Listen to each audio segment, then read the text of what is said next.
will be based around a very important concept of genetics, which is Mendel's laws.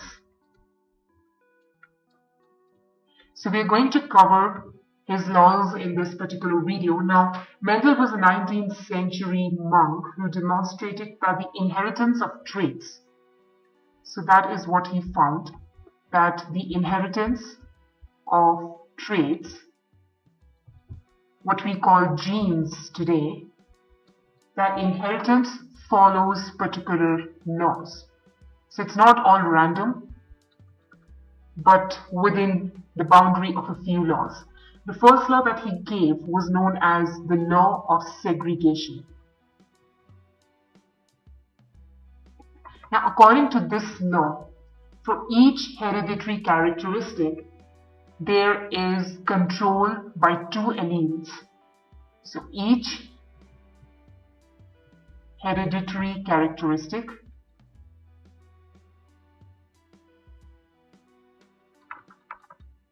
is controlled by two alleles,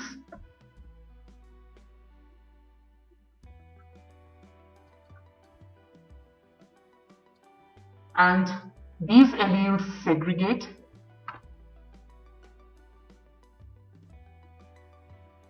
and pass into different reproductive cells.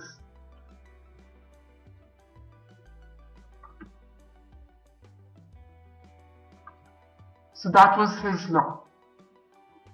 The reproductive cells, what we call gametes. The second law that he gave was the law of independent assortment.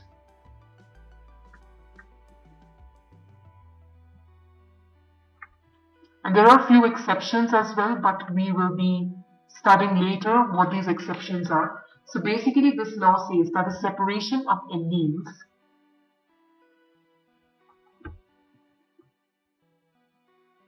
for a particular gene will occur independently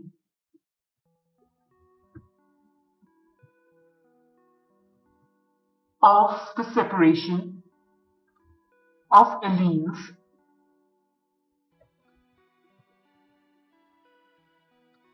for any other gene.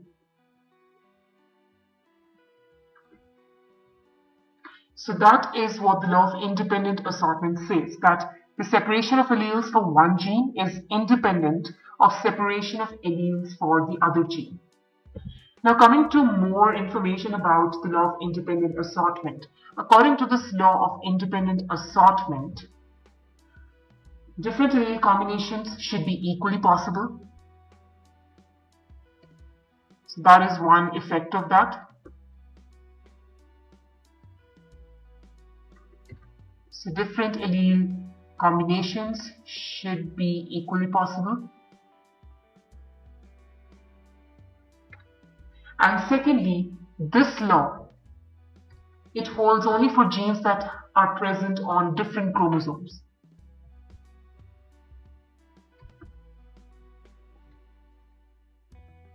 So the genes located on different chromosomes use this law.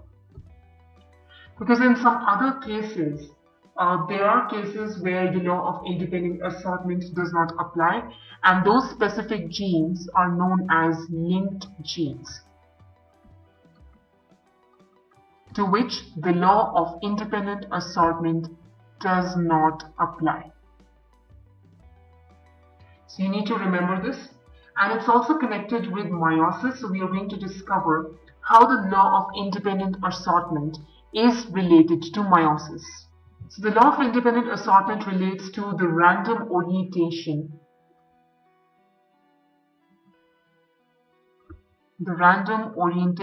of the chromosomes, specifically homologous chromosomes. And this is during metaphase 1 of meiosis, when the chromosomes are just at the position of the equator, that means in the middle of the cell, and they're ready to get sent to the different poles. Now, because orientation of homologous chromosomes and the pair is random, because it is random orientation and it does not affect the orientation of any other homologous pair, so any one of a pair of alleles on a chromosome has an equal chance of being paired with or separated from any one of a pair of alleles on another chromosome, because this orientation is completely random and not prefixed. That means, so what is the effect of that? Inheritance of two different traits. Inheritance of two different traits will occur independently of each other, provided if the genes are not linked. So that is in case of unlinked genes only. So what exactly happens in linked genes? That is also something that you need to know. So let me give you a diagrammatic example for that. Alright, so let's look at this diagram. Now it seems like a really confusing diagram, but don't worry, understand this step by step. Now these big circles at the top, they show the potential arrangement of chromosomes during metaphase 1. So we have considered two genes, A, B, and D are the recessive forms, capital A, capital B, and capital D are the dominant forms. So why I've drawn this complicated diagram is to show you how the linked genes work. And in this case, A and B genes, these are linked. So over here, if you see, you have a capital A and a capital B. That means A, B are dominant in this particular chromosome, and this chromosome will be added to this cell, and this will further go as A and B to these two cells. Similarly, the other homologous chromosome has small a and small b. That means the recessive A and B genes. They will go into this particular cell, and from this cell, they are going to go to this cell and this cell, which is combination number 2. So this is 1, this is 2. The other case is you have a small b over here and capital A, capital B over here. So the small b goes to the next cell and thus goes to the following two cells. So this is combination 3. And in this, the dominant genes, the dominant alleles of the genes A and B are present.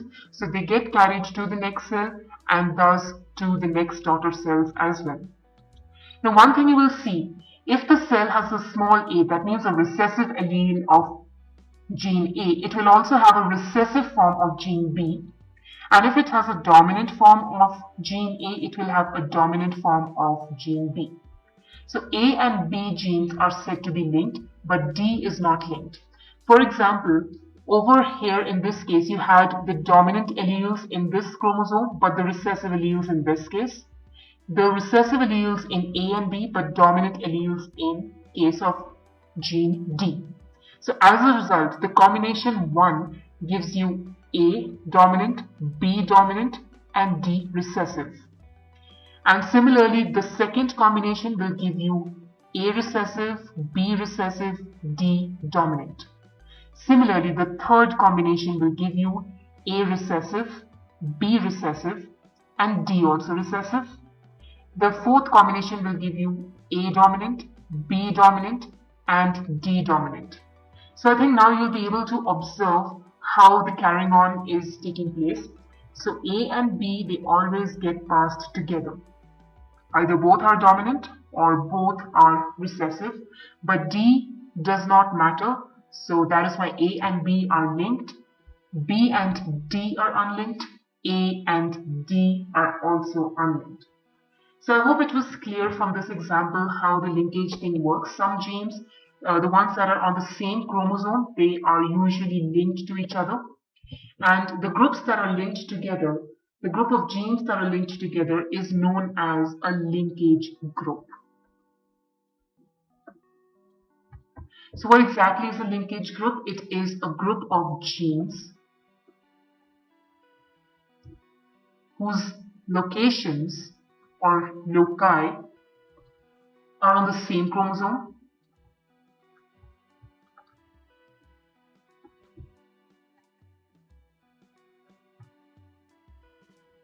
and therefore they do not follow the law of independent assortment. And linked genes, they tend to get inherited together.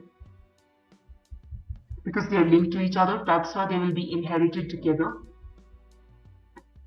The only way to separate them is if crossing over occurs. That means one part of the fragment gets exchanged with another part of the fragment from the other homologous chromosome. So I hope this was clear to everyone, and in the next video we are going to discuss more about recombinants and linked genes. So thank you so much for watching this video.